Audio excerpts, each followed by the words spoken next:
Hi students, welcome to Maths Time or Vidya Vaini. So from the 10th Science and the second chapter, today we will start, that is acids, bases and salts.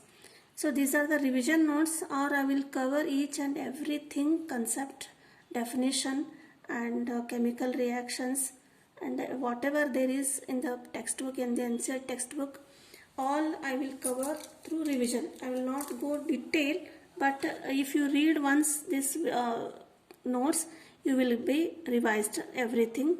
So in this chapter, first we will learn the acids, bases and salts. Here we will learn acids, meaning of acids, the physical properties, chemical properties of acids, and bases, meaning, physical properties and chemical properties. And salts we will learn this chapter.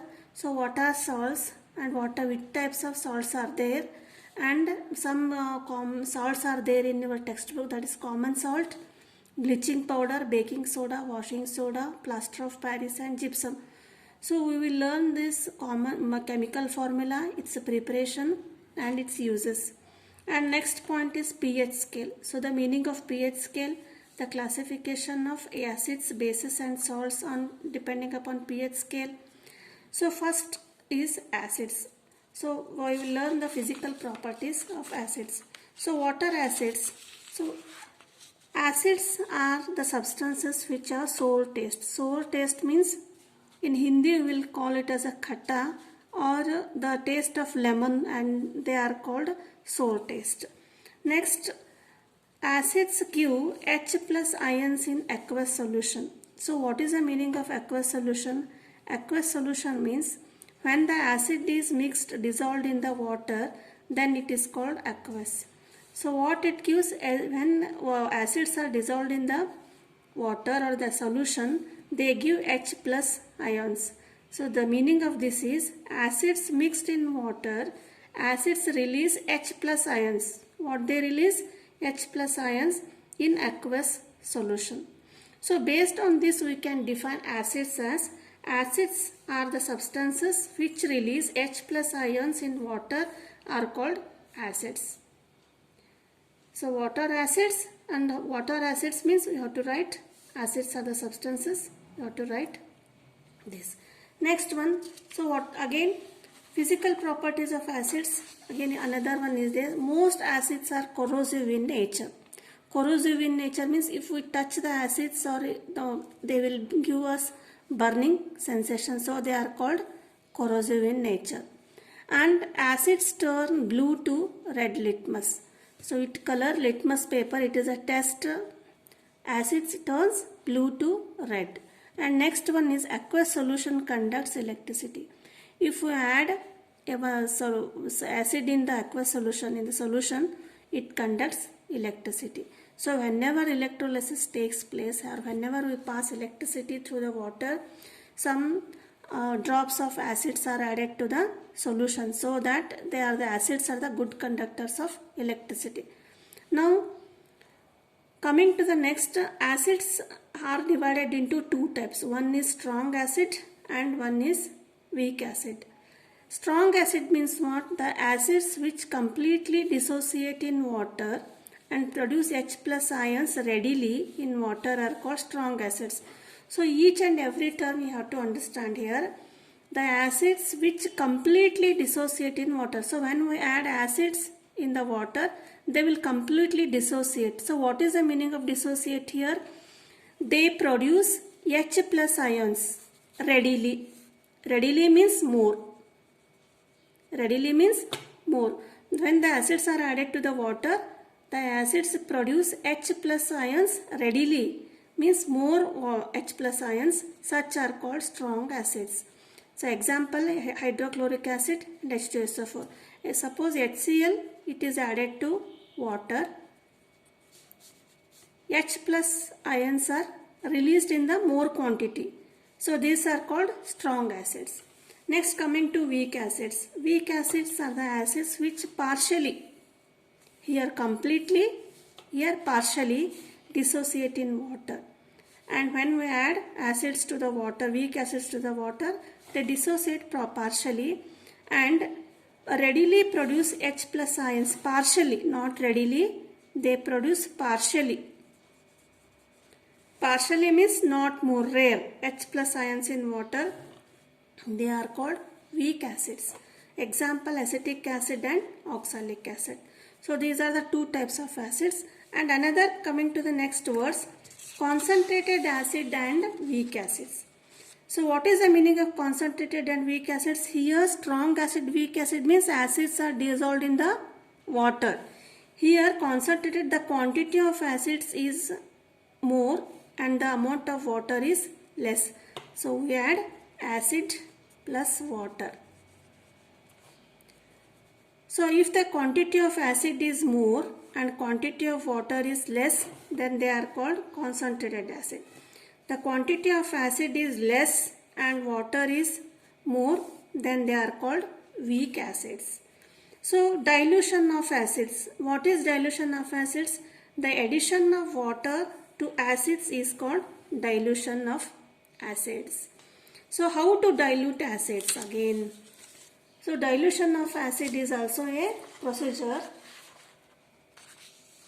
It is also, we have to add acid, we have to mix acid and water. Then how? There are two options. One is we have to take water in the beaker and we have to add acid to the water. This is the first option. And second option is we have to take acid in the beaker and we have to add water to the acid. So which is the right way? Because if we add acid drop by drop to the water, this is the right way. Suppose if we add water to the acid beaker, then the acid is a corrosive in nature, it is explosive, and addition of water to acid is highly exothermic reaction. It produces a lot of heat energy. So it may explode, acid may explode and we get injured. So the right way is we have to add acid drop by drop to the water, not water directly to the acid. So this is the wrong way. Acid to the water is the right way.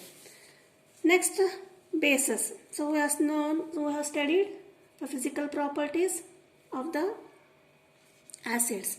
And now bases. Bases, they are bitter taste. You know bitter, gold, and they are soapy in touch. When we touch the bases, they are soapy to touch. And next important is they give OH ions in the aqueous solution. So the acid property is H plus ions and bases give OH ions in the aqueous solution. Means when bases are added to the water, they give OH minus ions. So based on this, we can define bases as the substances which release OH minus ions in water are called bases. Suppose in the examination, what are bases and what are acids? You have to write this definition. So another important property is it that turns red litmus to blue. Acids is blue to red, this is red to blue, and this aqueous solution also conducts electricity. Both are similar. Acids also conducts electricity and bases also conduct electricity in the aqueous solution. As seen as in the acids, strong acid and weak acid, here also there are two types of bases. One is strong base and weak base. Strong base means the bases which completely dissolve in water to produce readily. You have to use the word readily OH minus ions. Means almost all will be OH minus ions will be released in the water. For example, NaOH and KOH. Similarly, weak bases, the bases which partially dissociate, means half, in water to produce OH minus ions. Example, NH4OH. So these are the bases. Next one is, here one word, alkalis. So what are alkalis?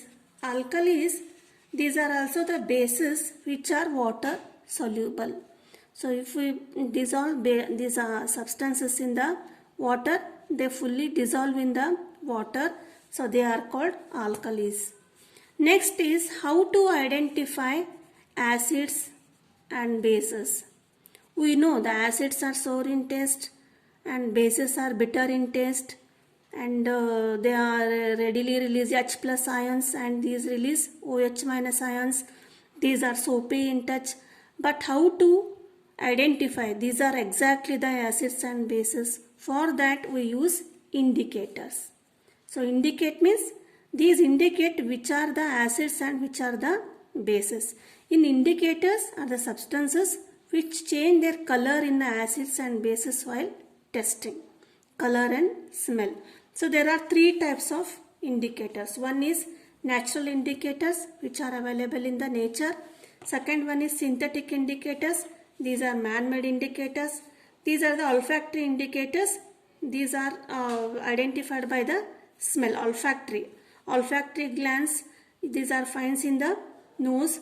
So these are the according to smell we will identify acids and bases. So first one is natural indicators. Natural indicators, this one is litmus and another one is turmeric. So litmus, when tested acids, when litmus is added to the substance, if it is acid it turns blue to red, and if it is base it turns red to blue for the litmus paper. And for the turmeric, if they are acid it turns yellow, and if it base it turns red. We have to write down here, write down this point, these are very important. Next one is synthetic indicators. Synthetic means these are man-made indicators. So, and there are two, one is phenolphthalein and second one is methyl orange. Phenolphthalein is actually it is colorless in the nature, and this when we add to the acids it remains same, means the color does not change, colorless, it remains colorless in the acids. Which one? Phenolphthalein. So phenolphthalein when added to the bases, this colorless turns to pink color. Understood? Next one is methyl orange. Methyl orange, as it is, the color of this is methyl orange, orange color. So when methyl orange is added to the acids, it turns orange to red color. And for the base, it turns orange to yellow. So these are the two types of indicators. Next one is olfactory indicators. So what are the olfactory indicators? These substances whose smell varies in acidic or basic solution. So these indicators, they smell different in acidic and different in basic. For example, onion and vanilla. Onion, we know how it smells. So in the acids, there will be no change. Means you know the smell of the onion. So when I will take for the test for acids, there will be no change. It smells as same as the onion. But when you add onion to the bases, there will be no smell for the onion. Onion, it has no change. And vanilla. Vanilla, we know it is a very sweet smell. So added for the acids, there will be no change. Means the smell present. And vanilla for the bases, no smell. There will be no smell for the bases for both onion and vanilla. So these are the main physical properties of acids, bases. And next, in the next video, we will learn the chemical properties of these both acids and bases. Don't skip the video in the next video, because we will discuss how they will react with the metals, metal carbonates, and in the chemical reaction the gases are released, like hydrogen and CO2 are released. So what are the tests for hydrogen, carbon dioxide? We will see in the later video. Please continue watching. Thank you.